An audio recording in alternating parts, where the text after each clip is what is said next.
룻기 1장 1절부터 6절까지 말씀을 한 절씩 나누어 읽도록 하겠습니다. 사사시대에 그 땅에 기근이 든 일이 있었다. 그때 유대의 베들레헴 태생의 한 남자가 모압 지방으로 가서 임시로 살려고 아내와 두 아들을 데리고 길을 떠났다. 그 남자의 이름은 엘리멜렉이고 아내의 이름은 나옴이며 두 아들의 이름은 말론과 기럐이다. 그들은 유다 베들레헴 태생으로 에브랏 가문 사람인데 모압 지방으로 건너가 거기에서 살았다.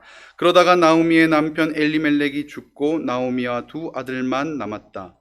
두 아들은 다 모압 여자를 아내로 맞이하였는데 한 여자의 이름은 룻이고 또 한 여자의 이름은 오르바였다. 그들은 거기서 10년쯤 살았다. 그러다가 아들 말론과 기럐이 죽으니 나오미는 남편에 이어 두 아들마저 잃고 홀로 남았다. 모압 지방에서 사는 동안에 나오미는 주님께서 백성을 돌보셔서 고향에 풍년이 들게 하셨다는 말을 듣고 두 며느리와 함께 모압 지방을 떠날 채비를 차렸다. 이는 하나님의 말씀입니다. 하나님 감사합니다. 아멘.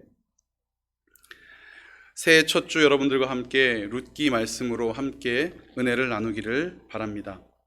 독일의 작가 괴테는 짧은 4장으로 이루어진 룻기를 구약에서 가장 아름다운 책이라고 평을 했답니다. 이것이 아름답고 저것이 아름답지 않다라는 생각은 조금 바르지는 않은 것 같습니다. 왜냐하면 성경 말씀은 하나님의 진리의 말씀이고 그것의 가치를 우리가 평가할 수는 없는 거죠. 그러나 독일의 작가, 이 시인이자 소설가인 괴테가 자신의 그 직업을 따라서 이 룻기를 얼마나 아름답게 봤는지는 우리가 눈여겨볼 필요가 있습니다. 참고로 우리 성경의 순서는 룻기는 구약 초반부에 쓰여 있는데요. 이스라엘이 가지고 있는 그 성경책, 이스라엘이 소유하고 있는 성경책은 룻기가 잠언 뒤에 있습니다. 여러분 혹시 잠언을 쭉 읽어보셨나요? 잠언의 가장 뒤에 어떤 내용이 나오죠? 현숙한 여인에 대해서 나옵니다. 현숙한 여인에 대한 잠언이 끝난 뒤에 바로 이어지는 것이 룻기. 의미가 있어 보입니다. 이 괴테가 가장 아름다운 책이라고는 말했지만 그러나 우리는 이처럼 아름다운 성경인 룻기를 조금 축소해서 보는 경향이 있습니다. 특별히 이 며느리가 싫어할 법도 한 것 같은데요. 룻기는 남편을 일찍 잃고 자녀도 없는 그 시어머니를 효심지극한 여인이 따라 나선 이야기입니다. 따라 나설 뿐 아니라 끝까지 봉양하고 결국은 해피엔딩으로 마무리되는 이야기. 저희는 룻기를 이 정도로 기억을 하죠. 하지만 학자들은 말합니다. 룻기는 사사기와 사무엘상이라는 딱딱한 조기 껍질 속에 들어있는 진주와 같다라고 표현을 합니다. 왜 그럴까요? 2025년 1월 첫 주부터 여러분들과 함께 이 진주 같은 성경 이야기를 함께 펼쳐보고자 합니다. 오늘 본문은요, 1절 읽으셨잖아요. 어떤 시대입니까? 사사시대 때. 그런데 예전 성경에는 사사들이 치리하던 시대에 이렇게 나옵니다. 여러분, 사사들이 치리하고 있다. 그렇다는 얘기는 뭐죠? 맞습니다. 하나님께서 하나님의 사람을 통해서 끊임없이 이스라엘을 교훈하고 가르치고 있었다는 것입니다. 지금도 마찬가지입니다. 하나님의 사람들을 통하여 우리 인생 가운데 하나님은 일하시고 역사하고 계십니다. 그런데 이 룻기는요, 4장밖에 되지 않고 85절밖에 되지 않지만 한 절 한 절이 너무너무 세밀하고 조직적이어서 한 어구 한 어구를 그냥 뛰어넘을 수가 없습니다. 오늘 본문 배경이 되는 유다 베들레헴, 이 이름 또한 참 의미가 있습니다. 1절에서는 한 남자와 그의 아내 그리고 두 아들의 이름을 밝히지 않습니다. 그러나 2절이 되자 마치 기다렸다는 듯이 그 아들의 이름을, 그 자녀의 이름을, 그리고 그 남편과 아내의 이름을 확 밝혀버립니다. 자, 이제 여러분 1절부터 저와 함께 이 룻기의 세계로 들어가 보도록 하겠습니다. 1절입니다. 사사시대에 그 땅에 기근이 든 일이 있었다. 여러분, 여기 나와 있는 그 땅에 기근이 있었다, 그 땅에 흉년이 드니라, 이 땅의 흉년, 이 표현은요 성경에 딱 3번 쓰입니다. 지금 하나는 발견하셨죠? 그럼 나머지 두 개는 대략 감이 오시나요? 맞습니다. 아브라함 때 한 번, 아브라함의 자녀 이삭 때 한 번, 창세기 12장과 26장에서 이것이 사용이 됩니다. 그런데 사사시대 때 그 땅에 흉년이 들었는데 그 일로 인하여 이제 주인공이 등장하죠. 유대의 베들레헴 태생의 한 남자가 모압 지방으로 떠나갑니다. 누구를 데리고요? 아내와 두 아들을 데리고 길을 떠나게 됩니다. 어디로 떠났다고요? 모압 지방. 이 한 줄에서 우리는 조금 이상한 것을 느낄 수밖에 없습니다. 왜냐하면 조금 전에 있었던 두 구절, 어디죠? 네, 창세기 12장과 창세기 26장에서 아브라함과 이삭은 양식을 구하러 어디로 갔습니까? 기근이 들자? 맞습니다. 애굽으로 갔습니다. 야곱도요, 나중에 자기는 가지 않았지만 자녀들을 어디에 보내서 곡식을 사오게 합니까? 애굽으로 사오게 합니다. 방향이 달라요. 그런데 지금 엘리멜렉은 이제 이름이 나오겠죠. 이 엘리멜렉 한 남자는 어느 쪽으로 가고 있습니까? 모압 쪽으로 가고 있습니다. 이것을 룻기의 저자는 분명히 딱 못을 박아버린 거죠. 어디로 갔다고요? 모압으로요. 모압은 어떤 땅입니까? 네, 사사기 3장 12절에 보면 억압자였습니다. 이스라엘을 억압하던 민족이었습니다. 관계가 안 좋을 수밖에 없죠. 그리고 모압은 어떤 지방입니까? 민수기에 보면 시딤 음행 사건을 통하여 이스라엘에 하나님의 저주가 내리게 했던, 그리고 여러분이 배우신 바와 같이 느헤미야 13장에도 보면 이 모압 여인과 통혼함으로 이스라엘은 하나님 앞에 책망을 듣습니다. 모압 여인이 어떤 여인일까요? 저희 예전에 사회 선생님이 세상에서 제일 이쁜 여자가 사는 나라를 알려주셨는데 마침 제 머릿속엔 남아있지 않습니다. 그런데요, 세상에서 예쁜 여자가 사는 나라가 있대요. 아마 모압이었나? 잘 모르겠습니다. 모압은 아닐 겁니다. 모압이었다면 기억을 했겠죠. 그러나 이스라엘 사람들이 가나안으로 진군하며 승승장구하던 때에 시딤에 이르러서 더 이상 행진하지 않고 그 땅에서 음행을 저질렀던 것을 보면 모압 여인들은 아마 어떤 매력을 가지고 있었는지 모르겠습니다. 자, 그 땅에 기근이 들었습니다. 그러면 곡식을 구하러 갈 곳이 참으로 많습니다. 이곳도 있고 저것도 있는데 지금 어디로 갔다고요? 모압으로 갔다고요. 저희는 1절에서 한 가지 분명한 사실을 하나 발견할 수 있습니다. 그것은 이동한 것은 맞는데, 그렇죠, 흉년이 들었는데 혹은 먹을 것이 없는데 이동해야죠. 그것은 맞지만 그 방향이 맞았다 틀렸다? 그 방향이 틀렸다는 것입니다. 맹모 삼천지교라고 여러분 아시죠? 맹모가 이렇게 이사를 여러 번 다녔다. 그런데 제가 이제 교역자를 하면서 저도 이사를 다니고 여기저기 다녀봤는데 이 아이들의 이 학습 여건은 이제 우리나라 거의 비슷합니다. 그런데 저 어렸을 때만 해도 그렇지는 않았던 것 같습니다. 저희 어머니는 장사를 하시고 옆집에 장의사 집이 있었거든요. 장의사 집이 있었어요. 그런데 어느 날 그 장의사 집 딸 아이가 친구들과 소꿉놀이 하는 걸 들었습니다. 언제 한번 새벽 예배 때 말씀드린 것 같은데 이 아이가 어떻게 소꿉놀이를 하는가? 따르릉 따르릉 전화 왔어요. 그리고 뭐라고 말하는 줄 아세요? 네, 우리 아버지요. 네, 염하러 가셨어요. 예, 저는 중학생이라 염이 뭔지 몰랐습니다. 나중에 알았습니다. 아, 염하러 갔구나. 이제 제가 딸을 낳았습니다. 저희 큰딸이 이제 친구랑 놀고 있었어요. 그런데 너무너무 웃겼어요. 저희 엄마가 아까 뭐 했다 그러셨죠? 가게집 손녀딸이잖아요. 그런데 그 제 딸이 놀고 있던 친구는 장로님 손녀딸이었는데 장로님은 부동산 하셨어요. 저희 아이가 자, 여기 있어요. 500원이요. 그랬더니 옆에 있던 그 장로님 손녀가 뭐라 그랬게요? 자, 여기 있어요. 30만 원이요. 여러분, 가게집 손녀는 500원이 단위 기준이고요. 장로님, 부동산 하는 장로님 딸은요 30만 원이 기준인 거예요. 야, 여러분 어떻습니까? 이게 맹모 삼천지교 할만하죠? 여러분 한번 생각해 보십시오. 우리는 어디 살고 있습니까? 우리는 어디 살고 있습니까? 우리 자녀들은 어디 살고 있습니까? 우리의 자손들은 어디 살게 해야 합니까? 그런데요, 여러분은 이 룻기 내용을 다 알고 계시기 때문에 지금 긴장되지 않지만 사실 큰일 날 뻔한 일입니다. 여러분 곧 있다 이 베들레헴에서 누가 태어나십니까? 5대가 지나면 예수님이 태어나십니다. 죄송합니다. 다윗이 태어나죠. 다윗이 태어나고 그 이후에 예수님이 태어나세요. 그러면 이 사람들이 지금 가족을 다 데리고 이주를 해버리면 그 자손은 예수님을 만납니까? 못 만납니까? 여러분, 세상의 메시아, 참 구주 되신 예수님의 탄생을 자기 자손으로부터 홀딱 뺏어가는 미련한 부모가 될 뻔했습니다. 새해 첫날입니다. 여러분, 우리 자녀들에게 어떤 자리를 펼쳐주시겠습니까? 우리 자녀들에게 어떤 자리를 마련해 주시겠습니까? 공부 잘하는 자리 중요합니다. 공부도 잘해야 됩니다.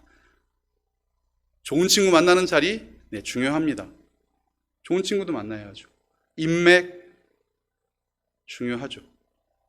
그런데 하나님과의 인맥을 그것 때문에 끊는다면 그 자리는 결코 소중한 자리가 아닐 것입니다.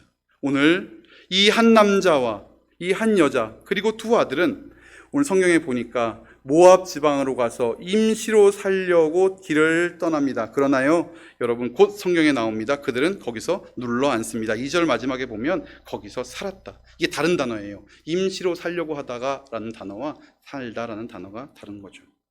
여러분 예수님을 잃는 결과를 우리 후손들에게 일으키시면 안 되겠습니다. 오늘은 이들의 행동 반경, 그것은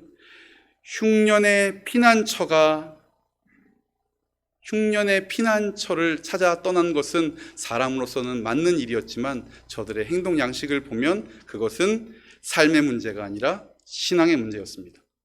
여러분, 우리는 어떤 판단을 할 때 내 삶을 해결하는 방법으로 항상 그 문제를 해결하려고 합니다.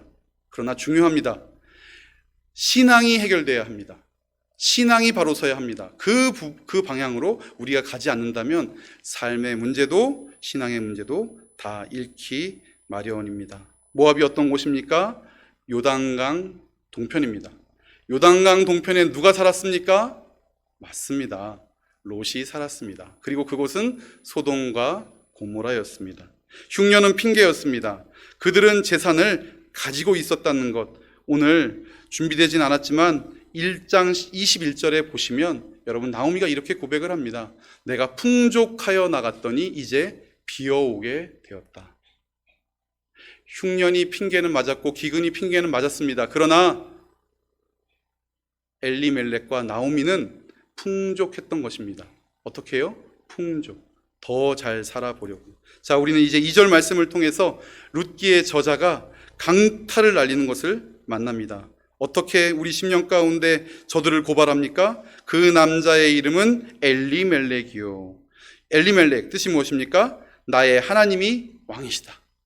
여러분 지금 이 시대가 어떤 시대라고 제가 말씀을 드렸죠? 사사시대입니다. 사사기에는 끊임없이 반복되는 그런 사건 속에서 마지막 21장에 보면 이런 어구가 됩니다. 이스라엘에 왕이 없으므로 저들이 자기 소견대로 행하더라. 자기 좋은 대로 했다는 거예요. 무엇이 없으므로? 이스라엘에 왕이 없으므로. 그런데 오늘 이 등장인물, 그의 이름이 뭐라고요? 엘리멜렉. 뜻이 뭐라고요? 나의 하나님이 왕이시다. 여러분 우리가 이름을 부르잖아요. 누구야, 아무개야, 뭐 누구야 이렇게 부르잖아요. 그런데 이 엘리멜렉이 자라는 동안 사람들은 뭐라고 불렀겠습니까? 당연히 엘리멜렉아 이렇게 부르지 않았겠습니까? 사사시대입니다. 왕이 없습니다. 성경에는 겹치는 이름이 꽤나 많은데 이 엘리멜렉이라는 이름은 단 한 번 여기만 나오거든요. 사사시대 때 이 아이 한 명으로 인하여 사람들은 무엇을 고백한 겁니까? 나의 하나님이 왕이시다. 우리 한번 해볼까요? 나의 하나님이 왕이시다. 다시 한번요. 나의 하나님이 왕이시다. 그렇죠. 모든 사람들이 이 어린아이를 볼 때마다, 그가 성장할 때마다, 그를 부를 때마다 나의 하나님이 왕이시다라고 말했지만, 그래서 그는 그로 인하여 하나님이 왕이심을 이 척박한 세상 사사시대 때 만 열방 가운데 들리게 하였지만 그의 선택이 무엇이었습니까? 이름은 엘리멜렉인데 그의 하나님은 왕이 아니었고 재물이었던 것입니다. 아내의 이름이 무엇입니까? 나오미입니다. 희락이며 기쁨입니다. 나의 하나님이 왕이신 그 사람은 희락과 기쁨을 누리며 하나님이 주신 그 땅에서 영원히 거해야 하는데, 그의 신앙적 문제는 오늘 그 가정을 하나님이 원치 않은 모압 지방으로 인도하고 있는 것이죠. 두 아들의 이름이 무엇입니까? 말론과 기럐입니다. 이 이름에 대해서는 쉽지가 않습니다. 말론과 기럐의 뜻이 쉽지는 않습니다. 그러나 추측하기로는 약한 자, 병약한 자, 골골하는 자. 여러분, 어떤 사람이 자녀의 이름을 약한 사람, 골골하는 사람 이렇게 짓겠습니까? 그렇게 지어보신 분 계십니까? 그럴 리가 없습니다. 그래서 이걸 어떻게라도 꿰맞춰보고 싶은 몇 명의 학자들은 그들의 이름이 있었지만 그들이 나서 살아가는 모습을 보고 사람들이 지어준 별명이 아닐까 이렇게 추측도 합니다. 그런데 이것은 중요하지 않습니다. 저들에게 지금 룻기의 기자는 엘리멜렉이 그리고 나오미가 병약하고 허약한 저 말론과 기럐을 데리고 떠나간다는 것을 고발하고 있는 것입니다. 그런데 지금 그들이 어디 거하고 있습니까? 성경을 보십시오. 유다 베들레헴 태생이라고 얘기합니다. 베들레헴 뜻이 뭡니까? 네, 떡집, 빵집, 파리바게트, 네, 크라운 베이커리. 요즘엔 없죠? 네, 파리크라상 다 좋습니다. 기억하십시오. 떡집. 저 어렸을 때 친구가 있었는데요. 제가 3학년 때, 4학년 때 역삼동에 이사 갔는데 역삼동을 택시를 타고 갈 수가 없었어요. 택시를 타면 도대체 어디를 가자고 해야 될지 몰라던 그만큼 못 살던 동네였어요. 그 나중에 이제 뱅뱅 어페럴 건물이 생기면서 그 동네 이름이 뱅뱅 사거리가 되기는 했습니다만, 그러나 택시를 타고 거기를 가려고 하면 일단 아저씨 직진해 주세요 할 만큼 못 사는 동네였거든요. 그래서 점심시간에 참치캔을 가져오거나 오양맛살을 계란에 묻혀오면 와, 이건 큰일 나는 겁니다. 놀라운 일이 벌어진 겁니다. 다들 그거 먹으려고 막 달려들었거든요. 그런데 새로 반이 바뀌어서 친구를 하나 봤는데 이 친구가 아침마다 싸우는 도시락 반찬이 뭔 줄 아십니까? 소고기. 안 놀라시네. 다 소고기 드시고 사셨어요? 전 지금도 소고기 그렇게 많이 못 먹는데, 네, 소고기를 싸우는 거예요. 너무너무 신기했습니다. 엄청 부자인가 보다. 행색은 그 정도가 아닌데 내공이 있나 보다. 엄청 부자 같아 보였습니다. 어느 날 그 친구의 집에 놀러 갔습니다. 그리고 그 친구네 집 방 안으로 들어갔는데 아시죠? 옛날에는 가게가 앞에 있고 뒤에 방이 있었잖아요. 제가 놀라운 영업 비밀을 보고 말았습니다. 그 친구네 집은 정육점이었고요. 아빠의 직업은, 그래서 저는 정육점에 놀러 갔는데 고기를 썰기 전에 잽니까? 재고 썹니까? 기억나십니까? 고기를 그늘 달고 썰어서 신문지에 말아줬잖아요. 마치 저만 아는 얘기가처럼 생각을 하시네요. 네. 예, 신문지에 말아줬는데 고기를 썰다가 살짝 조각이 나는 걸 칼로 툭 쳐가지고 저 안에 봉지에다 넣더라고요. 이해가 되십니까? 축축축툭. 제 친구가요, 가져온 소고기는 그 소고기, 작은 소고기, 썰다가 조각이 나서 손님께 드릴 수 없는, 그러나 도마 위에는 올려져 있는 그 소고기 가루들이 다 구석에서 모여서 그것이 볶아져 가지고 소고기로 만든 것입니다. 여러분 어떠십니까? 여러분은 얼마나 풍족한 삶을 사셨습니까? 그런데 오늘 저들이 살았던 고향 베들레헴 태생이며 뭐라고 써 있습니까? 에브랏 가문. 이 에브랏은 뜻이요, 풍족한 열매라는 뜻입니다. 풍족한 열매. 그러므로 지금 엘리멜렉과 나오미, 말론과 기럐의 배경을 설명하면서 떡집, 빵집이라 불리는 베들레헴 태생으로 에브랏, 풍족한 가문의 사람인데 그들은 왜 모압 지방으로 건너가 살았는가라고 저들에게 강탈을 날리고 있는 것입니다. 여러분, 우리의 이름은 무엇입니까? 여러분의 이름은 무엇입니까? 우리는 이스라엘, 우리는 그리스도인, 우리는 주의 제자. 그런데 여러분, 우리가 오늘을 어떻게 살아가고 있습니까? 혹 룻기의 성경 저자가 우리의 삶을 기록한다면 오늘 무엇이라 기록하겠습니까? 좀 전에 말씀드렸던 것처럼 풍족하게 내가 나왔으나 비어 돌아왔다. 누가요? 나오미는 이렇게 고백을 하는 것입니다. 여러분 지금 풍족하십니까? 그 풍족함으로 여러분은 무엇을 이루고 싶으십니까? 그런데 그 풍족함 속에서 왜인지 모르지만 그들은 모압 지방으로 건너갔고, 물론 기근이라고 말씀드렸습니다. 그러나 참을만 했는지 모르겠습니다. 그런데 모압 지방으로 건너갔고 3절, 이제 어두움이 저들을 덮습니다. 3절 우리 한번 같이 읽어볼까요? 시작. 그러다가 나오미의 남편 엘리멜렉이 죽고 나오미와 두 아들만 남았다. 나오미와 그녀의 두 아들만 남았다. 성경을 조금 더 보면 이렇게 써 있습니다. 나오미와 그녀의 두 아들만 남았다. 엘리멜렉은 사라지고 이제 그녀의 아들만 남게 됩니다. 무엇인가 얻으러 갔습니다. 더 얻으러 갔습니다. 그것만 얻으면 더 좋을 것 같았습니다. 그런데 어떻게 됐다고요? 이제 다 잃어버린 것입니다. 여러분, 흉년에 대한 아브라함과 이삭의 경우 성경은 비난하지 않는다는 것이 구약 학자들의 의견입니다. 야곱도 이집트로 갔으니까요. 그런데 제가 지금 계속 말씀드리고 있는 것이 무엇입니까? 룻기의 흉년은, 이 흉년을 대처한 엘리멜렉의 반응은 옳지 못했다는 것입니다. 흉년의 피난처가 애굽이었습니다. 화려한 곳이었습니다. 소돔과 고모라 땅이었습니다. 흉년은 핑계일 뿐 그들은 재산을 가지고 있는지도 모르겠습니다. 그리고 이제 이 어려움 속에서 나오미가 선택하는 선택은 마지막 세 번째 잘못을 저지르게 됩니다. 그것이 무엇입니까? 4절입니다. 두 아들은 다 모압 여자를 아내로 맞이합니다. 여러분, 사람이 위기를 당하거나 어려움을 당하면 사실은 빨리 주 앞에 가는 것이 상책인 것은 맞습니다. 그런데요, 여러분 기억하십니까? 지갑 잃어버리셔 보신 적 있으십니까?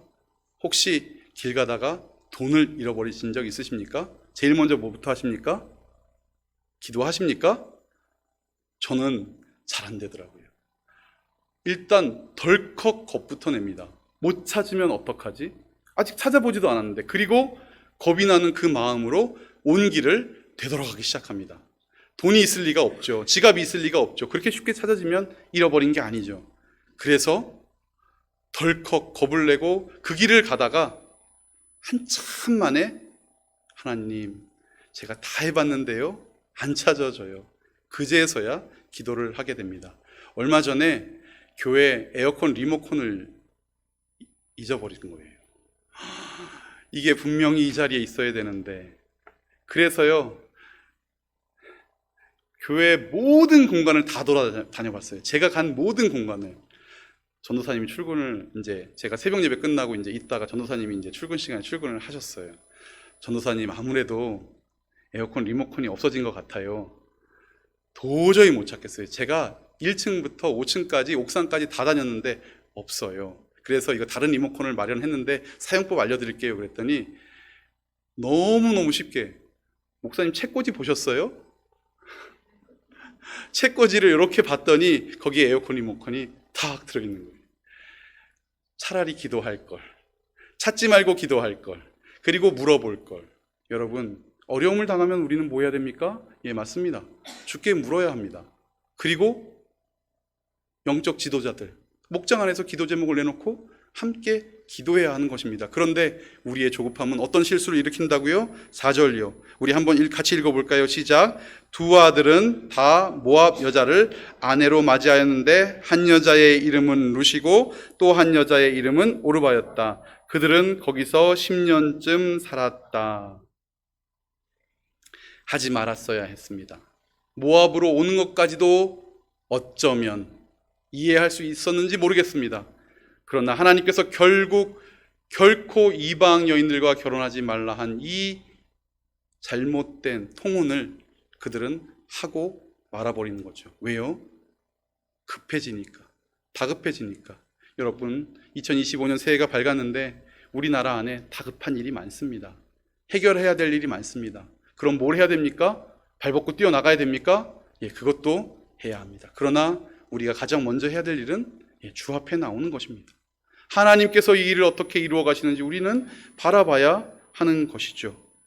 느헤미야 13장 23절, 여러분 이때까지도 이방과의 통혼이 맞춰지지 않은 것을 보면 참 모압 이 민족은 이스라엘과 앙숙인 것 같습니다. 그런데 나오미의 처방이 맞았습니까? 자, 이제 남편은 죽었지만 내 두 아들의 며느리가 생겼으니 이제 다시 한번 이곳에서 몇 년쯤 살아보자. 10년쯤 살아봤습니다. 그러면 이제 가세가 펴오르고 더 좋아져야 되는 것 아니겠습니까? 어두움을 만났지만 이제는 빛을 볼 때도 되지 않았겠습니까? 그런데 성경 기자는 바로 적고 있습니다. 5절입니다. 우리 함께 읽어봅시다. 시작. 그러다가 아들 말론과 기럐이 죽으니 나오미는 남편에 이어 두 아들마저 잃고 홀로 남았다. 아멘.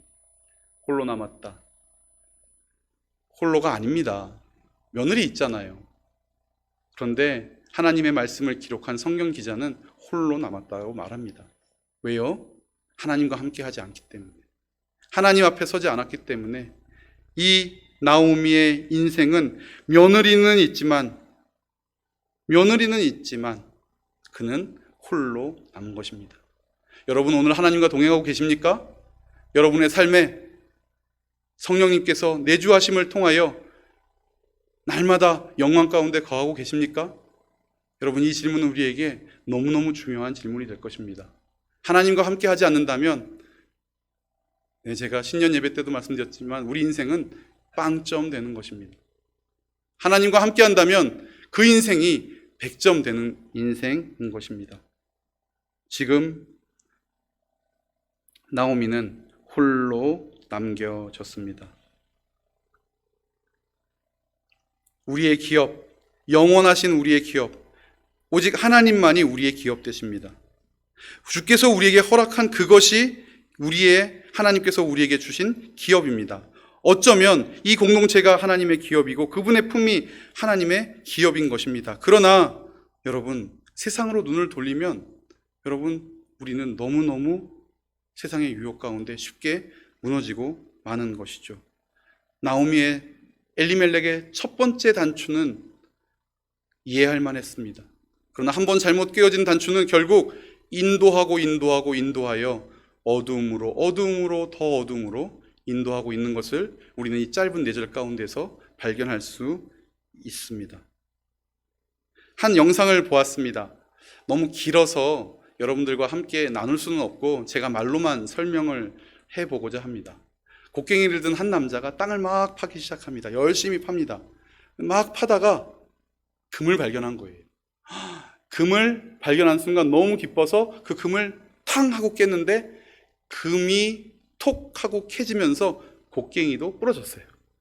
이 남자가 어떻게 했을까요? 금을 가지고 그 동굴을 나갑니다. 그 긴 동굴을 나가서 그 금으로 뭐를 하느냐? 여러분 곡괭이로 금 캤잖아요. 그럼 이제 자녀들과 행복한 날을 살아야 되는 것 아닙니까? 이 남자는 곡괭이를 삽니다. 금으로 곡괭이를 삽니다. 그리고 곡괭이를 들고 다시 동굴로 들어가서 파기 시작합니다. 우리 인생이 이렇게 되어야겠습니까?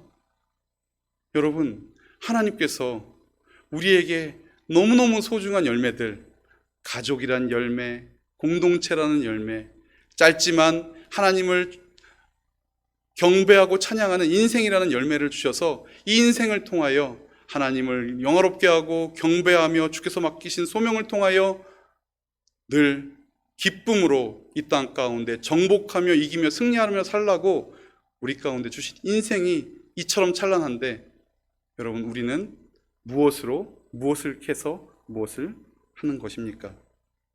엘리멜렉과 나오미는 점점점 하나님 없는 곳으로 가더니 결국 홀로 남아 버렸습니다. 지금 우리는 어디 서 있습니까?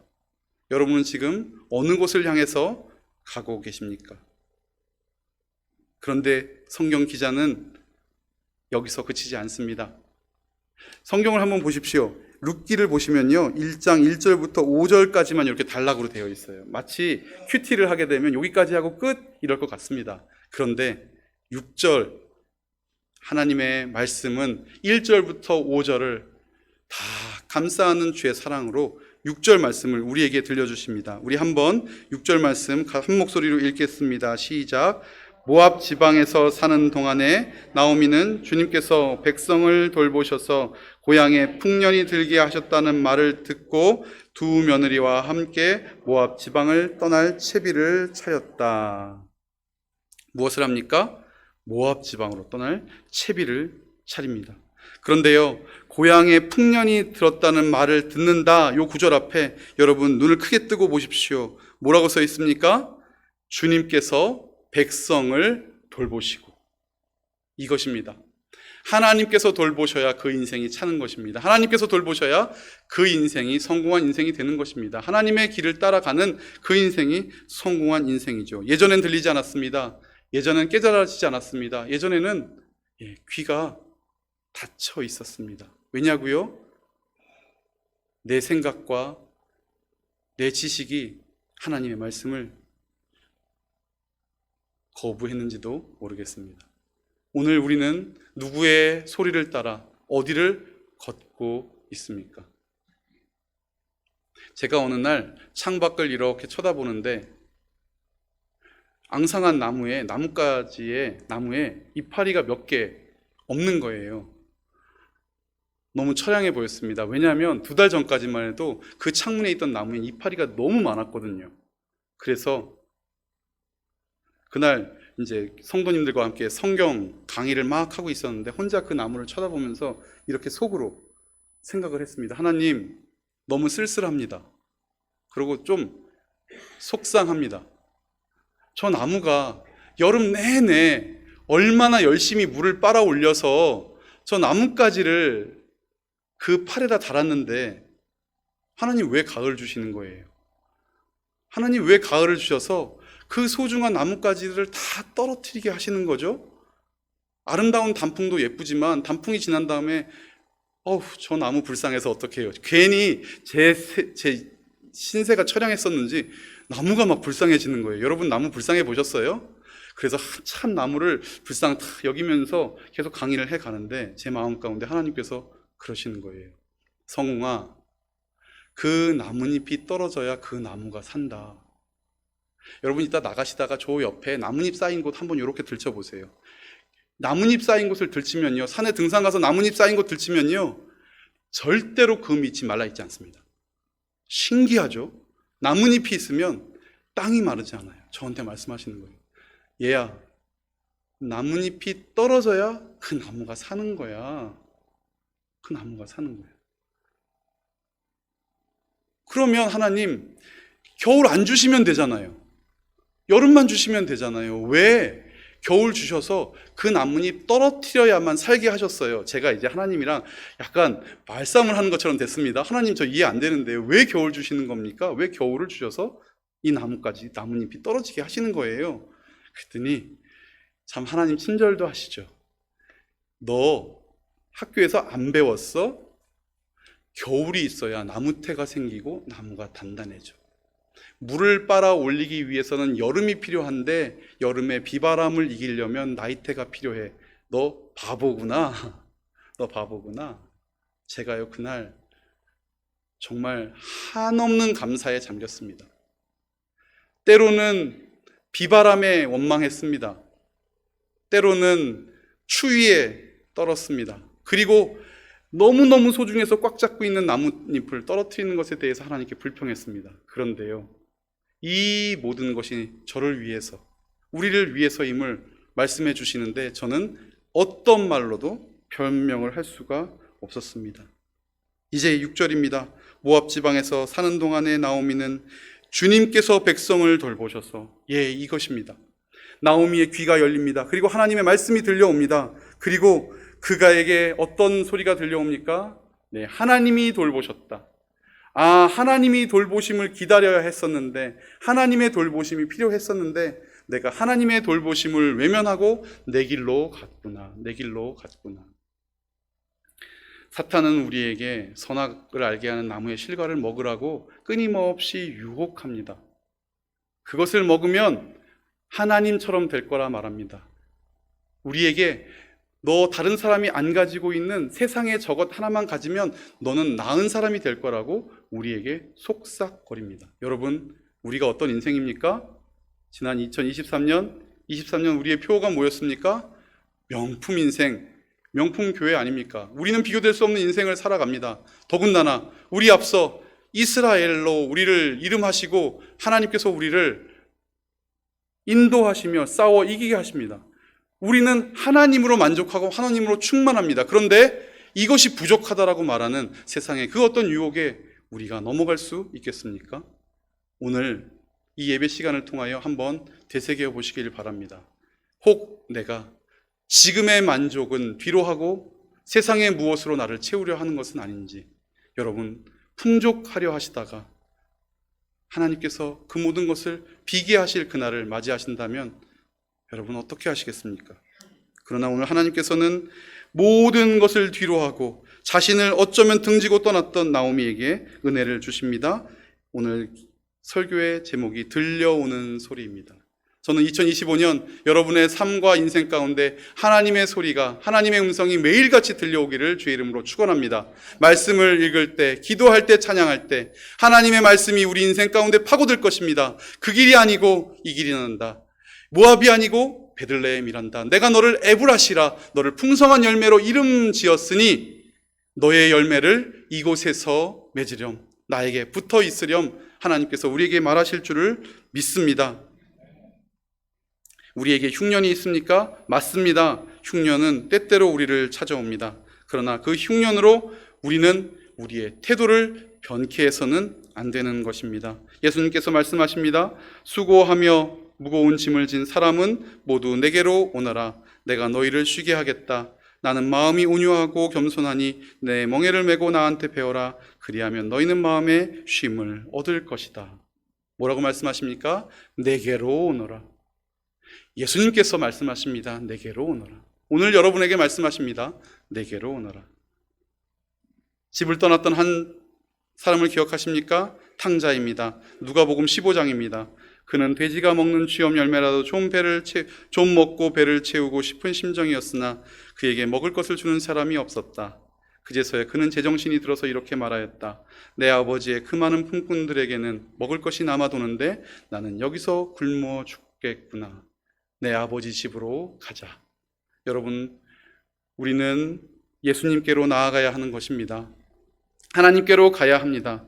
그럴 때 그곳에서 우리를 온전케 하시고 채우시고 회복시키시는 주님을 만나게 되는 것입니다. 오늘 하나님께서는 우리를 어떤 곳으로 부르고 계십니까?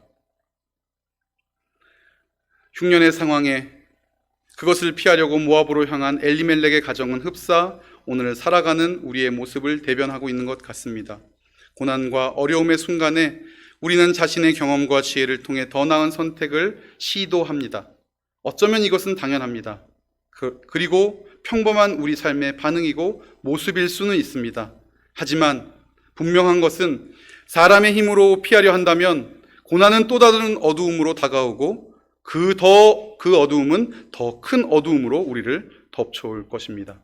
풍족하려고 모든 것을 쏟아부어도 마지막에는 텅 빈 홀로 남는 외로움만 발견하게 될 것입니다. 그러나 하나님께서 우리 인생 가운데 하시는 말씀을 듣고 오늘 홀로 되었고 이제 나는 아무것도 가진 자 없이 텅 빈 자가 되었을지라도 그 말씀 가운데 우리의 발걸음을 옮긴다면 하나님께서 허락하신 구원의 길을 보게 됩니다. 하나님의 구원의 음성을 듣게 됩니다. 그리고 떠난 우리라도 버리지 아니하시고 다시 돌아오게 하시는 하나님의 손길을 경험하게 되는 것입니다.